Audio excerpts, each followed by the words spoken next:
Imagina só essa cena. Você caminhou anos, sabe? Enfrentou um monte de perigo, tá ali, na porta de realizar um sonho imenso, e de repente ouve: dá meia volta. Volta pro deserto. Nossa, que balde de água fria. Total. Foi exatamente isso que aconteceu com uma geração inteira de Israel. Bem ali, na beirinha da terra prometida. Uma ordem de Deus assim chocante, um destino que parecia certo, negado. É um momento de tensão absurda na Bíblia. E é justamente essa passagem, lá em Deuteronômio capítulo 1, versos 34 a 40, que a gente vai explorar hoje. Nossa conversa vai seguir a linha de uma análise bem detalhada desses versos, que veio de um sermão do pastor Misael Batista do Nascimento. E é bom lembrar quem tá falando no texto, né? É Moisés. Exato. Já no fim da vida, relembrando tudo isso para uma nova geração. O pessoal que está ouvindo Moisés ali em Moabe, eles estão prontos para entrar na terra que os pais deles, rejeitaram. Pois é. E a nossa ideia aqui é mergulhar fundo nessa história, sabe? Tentar entender as camadas de significado, o que essa passagem revela sobre julgamento divino, mas também sobre graça, sobre liderança e, acho que principalmente, sobre fé. Faz sentido? A gente quer entender como a falta de confiança daquela primeira geração acabou definindo o destino deles. E claro que essa história tão antiga pode ensinar pra gente hoje sobre acreditar, sobre obedecer e sobre as consequências das nossas escolhas, né? Com certeza. E tudo começa ali em Cades Barneia. Os espiões tinham acabado de voltar de Canaã. A maioria voltou apavorada, falando de gigantes, cidades enormes, fortificadas. O povo entrou em pânico total. Começou aquela murmuração, aquela reclamação, e chegaram a acusar Deus diretamente, falando tipo: ah, Deus nos odeia, tirou a gente do Egito só para entregar na mão dos inimigos. Palavras muito duras, né? Nossa! Contra quem tinha acabado de libertar eles. Duras e ingratas, né? E essas palavras tiveram um peso gigantesco. A reação de Deus ali no versículo 34 é descrita como indignação. E logo depois vem um juramento solene. Um juramento. Sim. A análise que a gente está usando, ela frisa muito a seriedade disso. Pensa bem, depois de verem tantos milagres, duvidar do amor, do poder de Deus, era quase como chamar Deus de mentiroso. Nossa, pesado. Muito. Por isso Deus chama eles de maligna geração. Essa rebelião toda foi vista como uma quebra da aliança, sabe? Do pacto que Deus tinha com Israel. Era um acordo que prometia bênçãos, como a terra, mas que também pedia confiança, obediência. Entendi. A desconfiança deles quebrou o acordo. Exato. E isso gerou essa resposta de juízo, esse juramento. E que julgamento, né? Nenhum dos homens desta maligna geração verá a boa terra. Uma geração inteira, condenada a morrer no deserto. É muito forte isso. Mas aí, no meio dessa sentença toda, o texto faz questão de destacar uma pessoa. Caleb, lá no versículo 36. Caleb, ele é exceção, né? Que, de certa forma, confirma a regra. O texto diz que ele vai ver a terra por quanto perseverou em seguir ao Senhor. Perseverou. É. E a análise explora bastante essa expressão. No hebraico original, a ideia é de alguém que, se encheu completamente seguindo a Deus. Uma dedicação total mesmo, sabe? Uma lealdade ativa, persistente. Não era só acreditar da boca para fora. De jeito nenhum. O ponto-chave aqui, segundo essa análise, é que a fé que agrada a Deus não é só concordar que Ele existe, é confiar nele de verdade, a ponto de obedecer, de perseverar, mesmo quando está difícil ou quando todo mundo está indo para o outro lado. A fidelidade do Caleb brilha ali, no meio daquela incredulidade toda. Faz todo sentido. Mas aí é a história da outra virada, né? No versículo 37. Porque não foi só o povo que levou a bronca. O próprio Moisés ouve. Também contra mim se indignou o Senhor por causa de vós. Também tu lá não entrarás. Ué, até o Moisés? Isso me surpreendeu. Surpreende mesmo.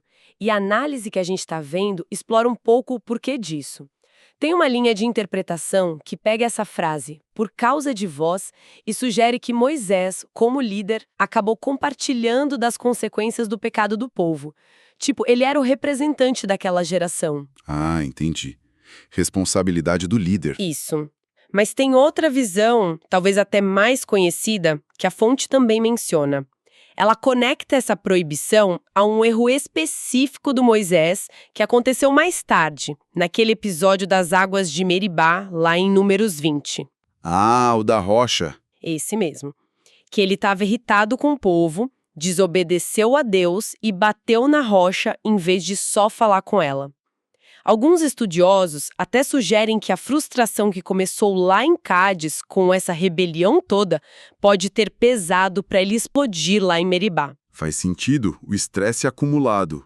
Pois é, mas seja qual for o motivo exato, o que fica claro é que liderança envolve uma responsabilidade enorme e que mesmo grandes líderes falham. Nossa, verdade. Então, mesmo um gigante como Moisés não está imune a falhas e consequências. Mas o plano de Deus não para por aí, né? A história não acaba com a falha dele. De forma alguma. O plano continua. E o versículo seguinte, o 38, já aponta a solução. Josué. Ah, Josué. Sim, ele é descrito como o que está diante de ti. A análise explica que isso indica que ele era um auxiliar bem próximo, sabe? Um discípulo que Moisés treinou. E o ponto crucial, Josué foi um dos 2 espiões, junto com Caleb, que acreditou na promessa lá atrás, 40 anos antes. A verdade, ele também mostrou fé. Exatamente. Ou seja, Deus já tinha preparado o sucessor. A liderança ia passar para Josué. Isso garantia a continuidade da missão, que era levar Israel para a Terra Prometida. Que interessante como as coisas se encaixam. E aí vem uma ironia muito forte no versículo 39, né? Os pais, aqueles que não acreditaram, tinham usado os próprios filhos como desculpa para não entrar na terra, lembra? Dizendo que as crianças iam virar presas dos inimigos. Lembro sim. Que medo absurdo e sem base, né? Pois é, mas aí o que Deus diz? Que justamente essas crianças, esses ali, entrarão, e a eles darei a terra. A ironia é palpável. Total.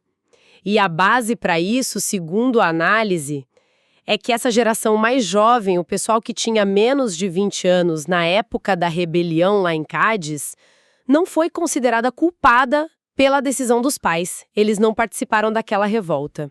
Ah, entendi. A responsabilidade era da geração adulta. E são justamente eles, esses que eram crianças, agora já adultos, que estão ali ouvindo Moisés em Moabe, prontos para receber a herança que os pais deles desprezaram. Então a promessa agora é para eles.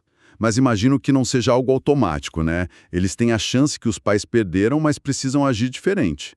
Precisam mostrar a fé e obediência que faltaram na geração anterior. Sem dúvida alguma, e é por isso que o último verso dessa passagem, o 40, tem um peso tão grande.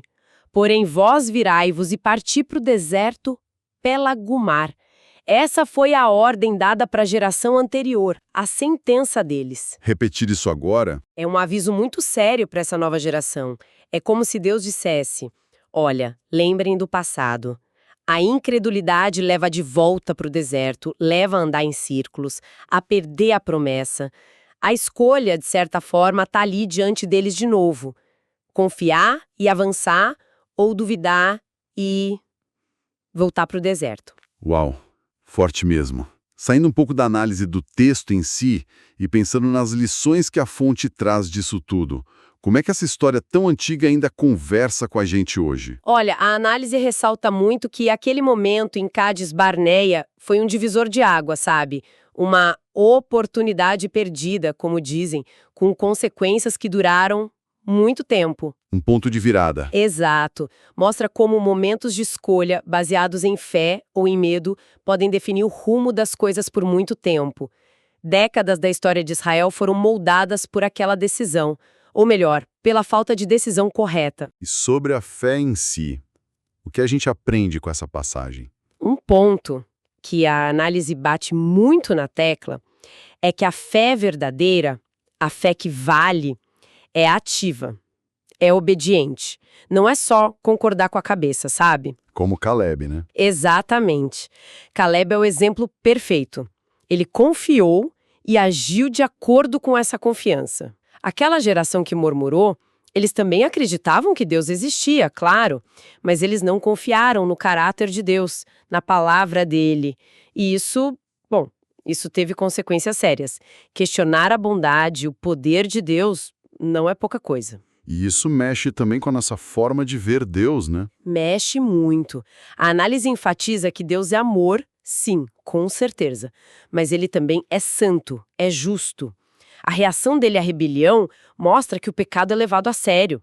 Não dá pra gente só pegar o lado do amor e ignorar a santidade e a justiça, entende? Sim, é um quadro completo. Isso. E aí entra a ideia do amor pactual. As alianças na Bíblia, elas envolvem compromisso dos dois lados. O amor de Deus é imenso, é a base de tudo, mas dentro da aliança ele espera uma resposta de fé, de obediência. Não é um amor incondicional no sentido de que tanto faz o que a gente faz, sabe? Nossas ações importam para o relacionamento da aliança. Entendi. E a fonte ainda traz uma aplicação mais voltada para a missão, para o propósito da comunidade de fé. Traz sim. A ideia é que uma comunidade que tem uma missão dada por Deus precisa confiar totalmente nela para cumprir essa missão.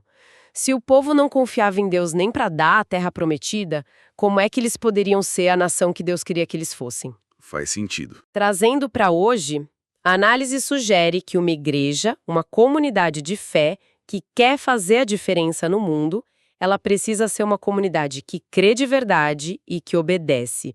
Confiança e ação precisam andar juntas, não dá para separar. Muito bom. Então, para a gente amarrar a nossa conversa, a gente viu a gravidade da incredulidade, que fez uma geração inteira perder a promessa.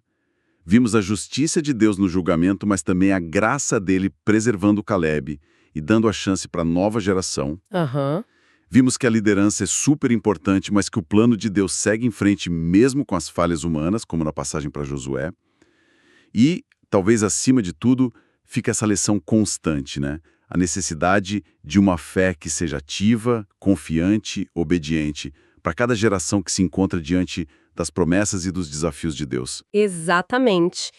E para a gente terminar com uma imagem bem forte, a análise menciona uma conexão que muitos teólogos fazem, ligando aquela rocha que Moisés feriu no deserto, lá em Meribá, com Cristo. Ah, interessante. Como Paulo fala em Coríntios, né? Isso, que a rocha espiritual que seguia Israel era Cristo. Agora, pensa nisso. E se Cristo for a nossa rocha? Presente mesmo nos nossos desertos pessoais. Sabe, naqueles momentos difíceis, quando a gente está lidando com consequência de erro, quando a gente se sente meio perdido andando em círculos como aquela geração. Como que a percepção de que existe uma presença divina constante, sabe? Uma rocha firme ali do nosso lado, mesmo na secura, mesmo no deserto. Como isso pode mudar a nossa forma de encarar a fé, a obediência, a esperança, hoje. Como isso transforma a nossa própria jornada pelo deserto. Fica aí essa reflexão pra gente.